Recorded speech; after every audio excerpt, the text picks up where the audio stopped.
Question 1. A body moves in a straight line and its velocity can be described with the following function. Part A, find the initial velocity.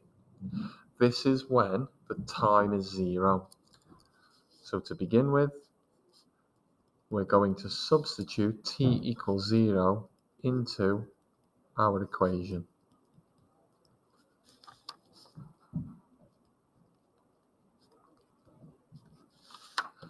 And if we type that into our calculator, 6 meters per second should come out. Part B, find the value of the time when the body is instantaneously at rest. This phrase here means the velocity is 0. So we're going to take our equation and we're going to set it equal to 0.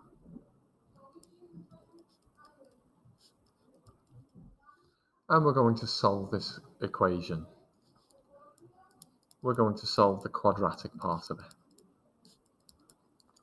We can type this into our white Casio calculator, or this will factorize.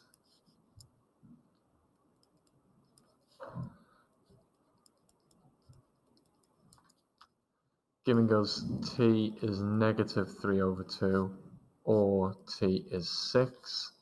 But because time can never be negative, we're going to take just 6 as the answer. Part C, find the greatest speed of the body in the first 7 seconds of motion. The greatest speed happens when we have a maximum velocity. Now, we know from calculus in pure that to get a maximum velocity, we would want the gradient of the velocity to be 0. So we're going to differentiate, set it equal to 0, and solve it.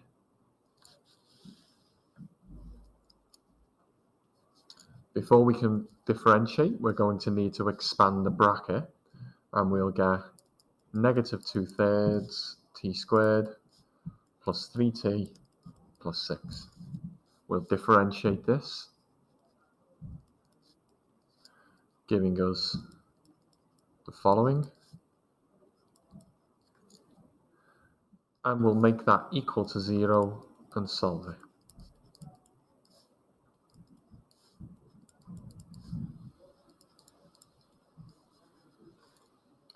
So the maximum speed happens at 9 over 4 seconds. What we're going to do now is we're going to substitute this value for t into our original equation to find out what that maximum speed is.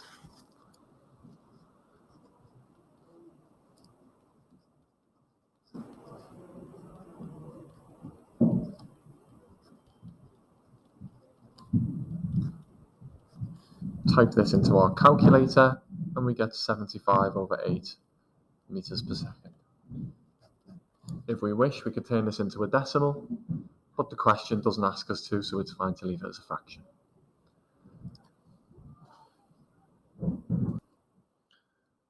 Question 2. A particle moves in a straight line and has a displacement equation as follows. Find the distance between the points at which the particle is instantaneously at rest. Here, that phrase, instantaneously at rest, means that the velocity is 0. So, we're going to need to find an equation for the velocity, make it equal to 0, and solve it. To do that, we can differentiate our equation for displacement. Before we can differentiate our equation for displacement, we'll need to expand the bracket. Let's start by expanding the bracket.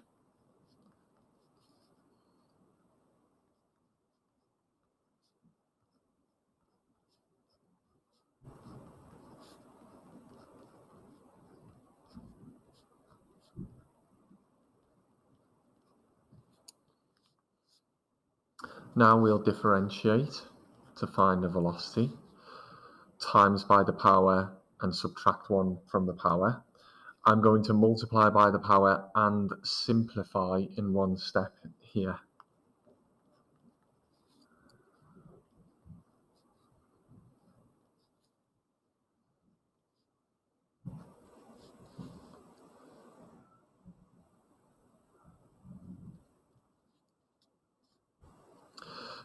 Now I'm going to make this quadratic equal to 0.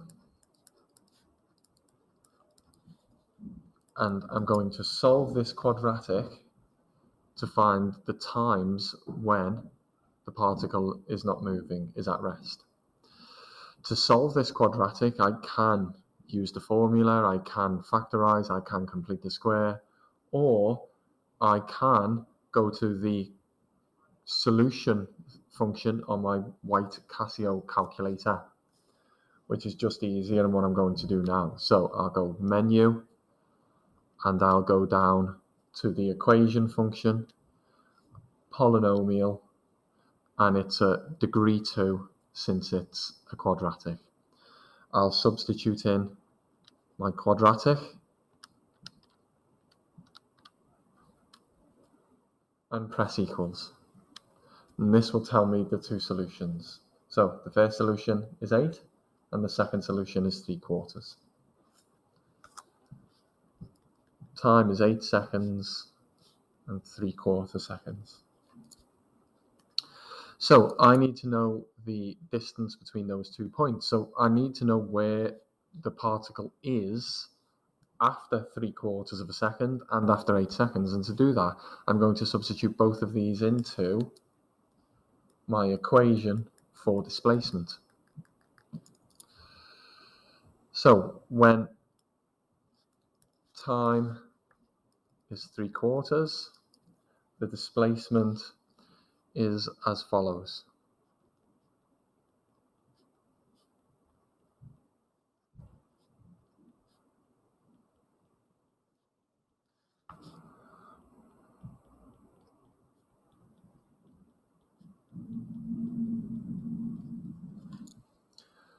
I'm going to substitute that into my calculator, press equals, and see what it gives me. And to 3 significant figures, that's going to give me a displacement of 98.7 meters. I'll do the same for when the time is 8 seconds.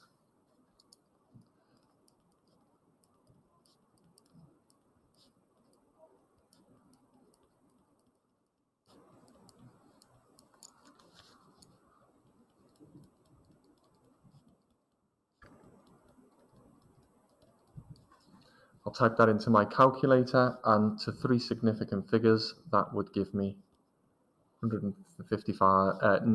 155.3 meters. Now, finally, the distance between these two would be 98.7, take away negative 155.3, which would give me 254 meters to 3 significant figures. Question 3. A particle moves along a straight line. Initially, it's at rest. At the beginning, v is 0. And the velocity follows this equation here. And time is restricted from 0 to 8 seconds. Part A, sketch a velocity time graph. So here we have a cubic, and I know it's a cubic because inside the bracket we've got t squared, and then it's being multiplied by t outside the bracket. We've got a cubic. Next thing to ask ourselves is it a positive or a negative cubic? It's a positive cubic because if we expand this bracket, we'd have minus t multiplied by minus t, making positive t, multiplied by another positive t. We'd have positive t cubed. This is a positive cubic, and we know that a positive cubic follows this shape. The next thing to ask ourselves is, where does it hit the x and the y axis? But in this scenario, it's not x and y, it's t and v. So it hits the t-axis when t is 0 and when t is 5. And inside of this bracket is where we'll have t equals 5. That's squared. That means that this is a double root. That means that it's going to bounce off of 5 on the t-axis, not pass through it. Our graph, therefore, will look something like this.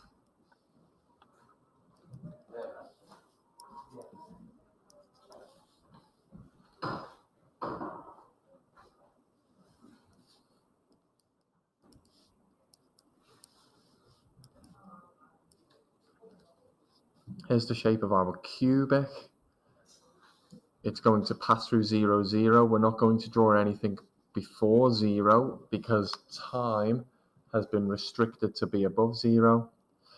It's going to bounce off of 5 and carry on upwards. Part B.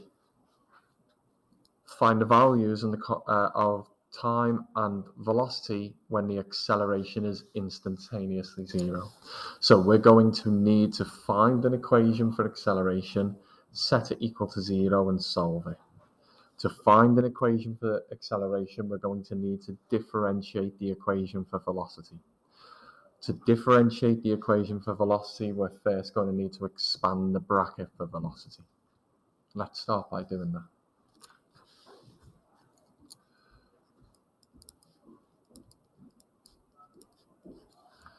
Expand the quadratic.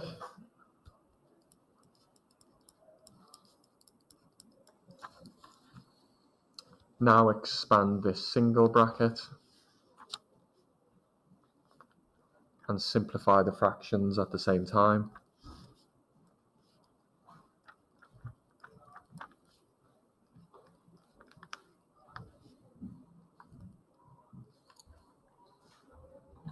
So now we're going to take this and we're going to differentiate it so that we have an equation for acceleration.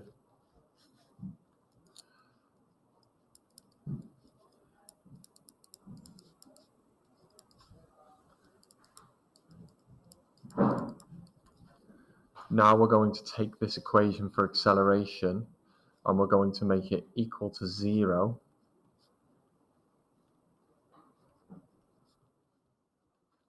And here we have a quadratic that we can solve and find out at what time does the acceleration equal 0.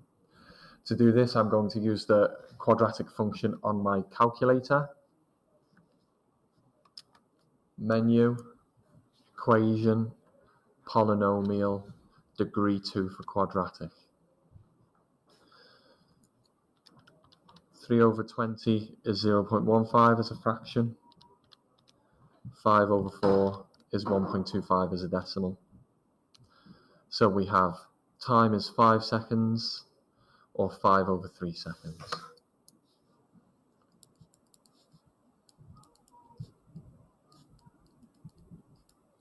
And that makes sense. The first one makes sense. If you look at your graph right here, the velocity is at 0. Also at the beginning, the velocity is at 0.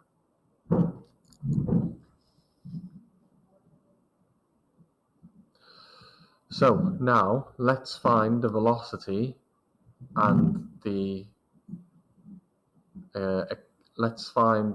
velocity at 5 over 3 seconds, because that is when the acceleration is 0. So we'll go to our velocity equation and substitute 5 over 3 in.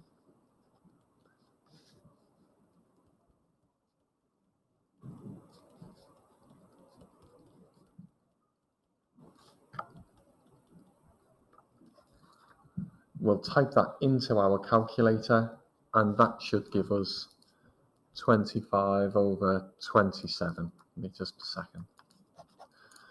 We can turn that into decimal if we like, but we don't need to. So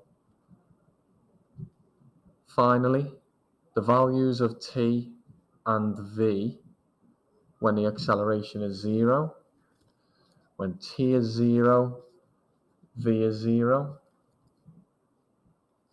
When t is 5 over 3, v is 25 over 27, and when t is 5, v is 5. At all of those stages, the acceleration is 0. Question 4. Particle travels in a straight line, and we have a equation here for acceleration. And then we're given two sets of values. When after 1 second, the particle is 2 meters from its starting point. After 3 seconds, the particle is 30 meters from its starting point. And then we're asked to find the displacement after 2 seconds. Now, we know that if we integrate acceleration, we get velocity. And then if we integrate velocity, we get displacement. And every time that we integrate, we need to add a constant at the end. That's why we have these two sets of values here, so that we can find the constant. Watch what happens when we integrate acceleration to find velocity. The velocity is the integral of 12t minus 4 with respect to t. Add 1 to the power, divide by the new power. That will give us 6t squared minus 4t and some constant at the end. Now, in order to find an equation for displacement, now I'm going to need to integrate the velocity. I'm also going to need to integrate the constant. And when I do that, this is what happens.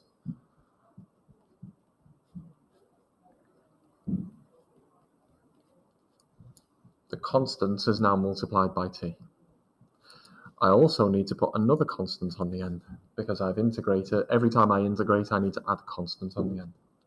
I'll call that constant a d. It's just a different letter. You can call it any letter you like, as long as it's a letter you're not already using in the question. Now, I'm going to figure out what my two constants c and d are by using these 2 points given to me at the beginning of the question. Let's substitute the first set of points in to our equation for displacement.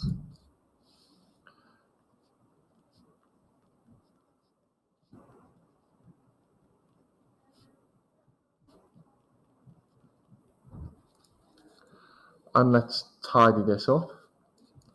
2 times 1 cubed minus 2 times 1 squared would give you nothing. I'd be left with 2 is c plus d. Now, let's substitute our second set of values into our equation for displacement.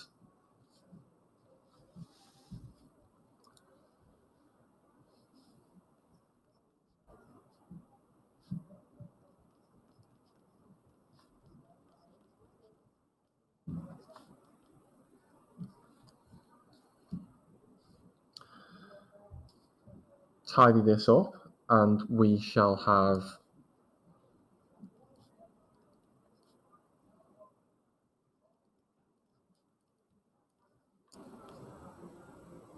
and what we have here is two simultaneous equations involving c and d which we can solve.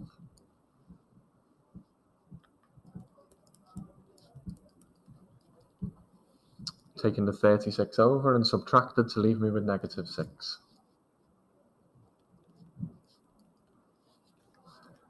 I'm going to subtract these two equations to leave me with 2c is minus 8, and so c must be negative 4.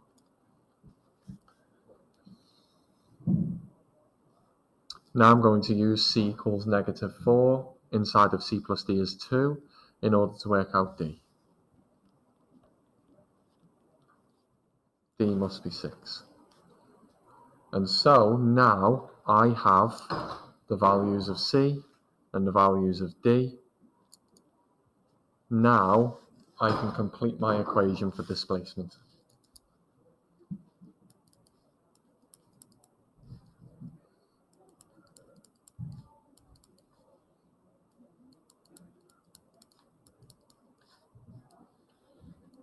That is a full equation for the displacement in this question. The question asks, find the displacement when the time is 2. Now I can use this equation with t equals 2.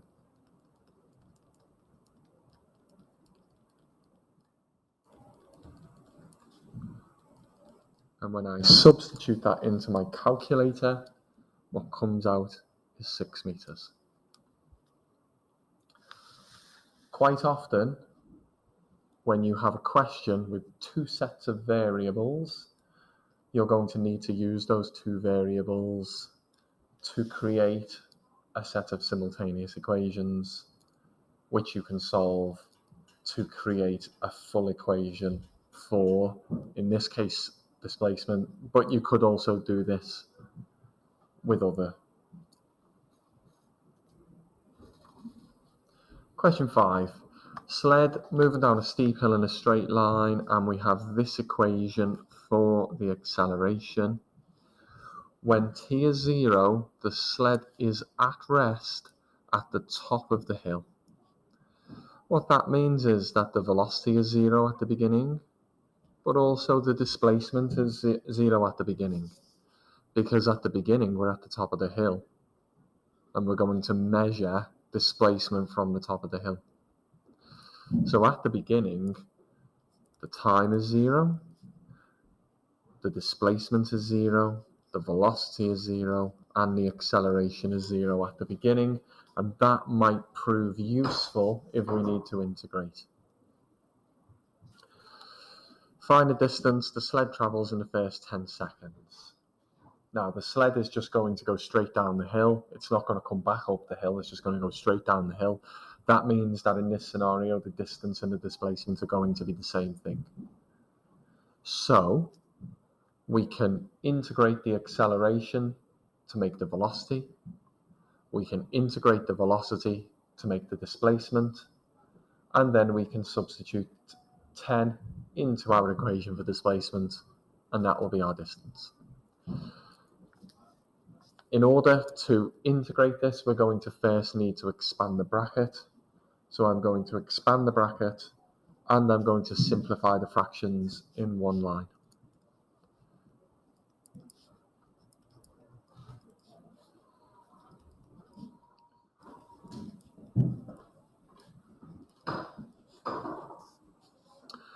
Now I'm going to integrate in order to find the velocity.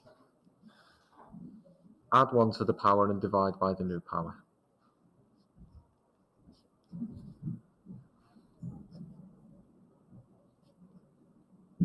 And don't forget to add your constant on the end when you integrate. Now, I can find this constant now actually, because I know that time is 0, velocity is 0. I can substitute them in, and what I would find if I substituted them in would be that the constant is 0.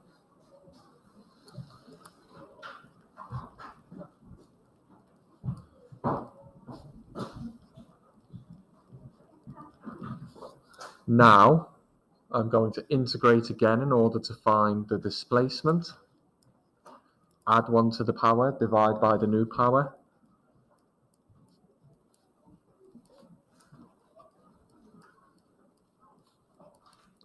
And don't forget to add your constant on the end. I can find this constant using these values above. When time is 0, displacement is 0. So if I substituted them in, I would find that the displacement is 0. Therefore, an equation for the displacement is just as such.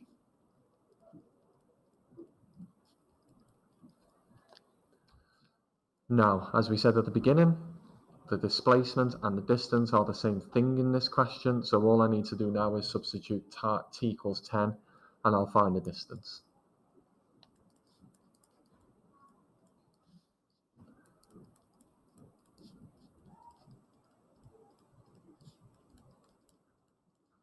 Type that into my calculator, and my calculator gives me 70 over 3 meters. I can turn that into a decimal if I like, but I don't need to. Question 6.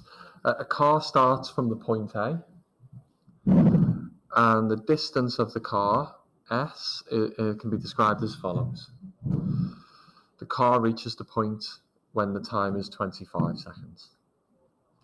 Part A, find the distance between A and B, between the start and the finish. Now, since we have an equation for the distance, we can just substitute t equals 25 in and see what we get.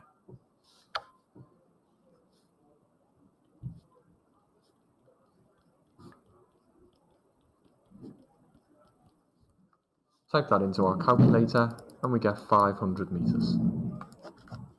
Distance between the start and the finish is 500 meters. Part B. Show that the car travels with constant acceleration and state the value of that acceleration. Now we know that if we differentiate displacement, we get velocity, and if we differentiate velocity, we get acceleration. And since our displacement, since the equation is a quadratic, what we should find when we differentiate it twice to get acceleration is that it becomes just a constant number. The t's disappear. Let's see. The velocity will be differentiate the displacement. 30t will turn into 30 for negative 0.4 t squared times by the power and subtract 1 from the power. That's an equation for our velocity. Now for the acceleration, differentiate the velocity. The 30 disappears and the acceleration becomes minus 0.8 meters per second squared. And since there is no variable here, no letter for us to multiply by, this is the acceleration regardless of what the time is. Acceleration is constant therefore and is negative 0.8 for the whole time.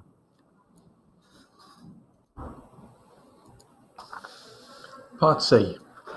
A runner passes through B at the beginning with an initial velocity of 2, running directly towards A. And this runner has a constant acceleration of 0.1. Find the distance from A when the runner and the car pass one another. So if you just imagine that here's A and over here is B. What we found in part A was that the distance between them is 500 meters. Now the car is going to come along here and the runner is going to come along this way, and at some point, probably not the middle like I've drawn, but at some point they're going to meet each other. But wherever they meet each other, what we know is that the distance that they have traveled is going to total 500 meters. The distance for the car and the distance for the runner will make 500 meters. Now, we have an equation for the distance of the car, 30t minus 0.4t squared. If we can make an equation for the distance of the runner, we can substitute both of them in here and we'll have an equation that we can solve. So let's take a look at the runner. The runner's got constant acceleration, which means for the runner we can use SUVAT.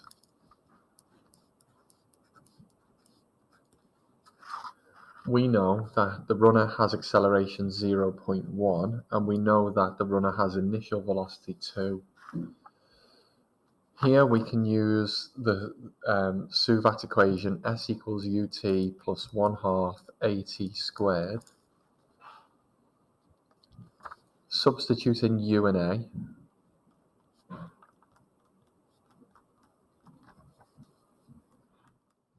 Simplify.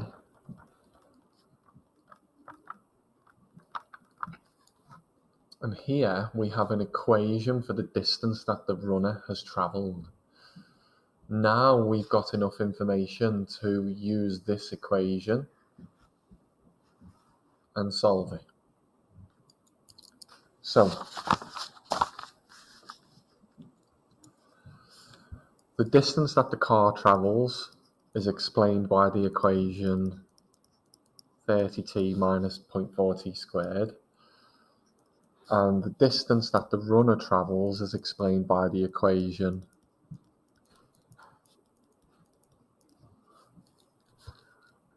and we know that the time that the car takes and the time that the runner takes is going to be the same. Here's an equation that we can solve. Let's put this together into a quadratic equal to 0.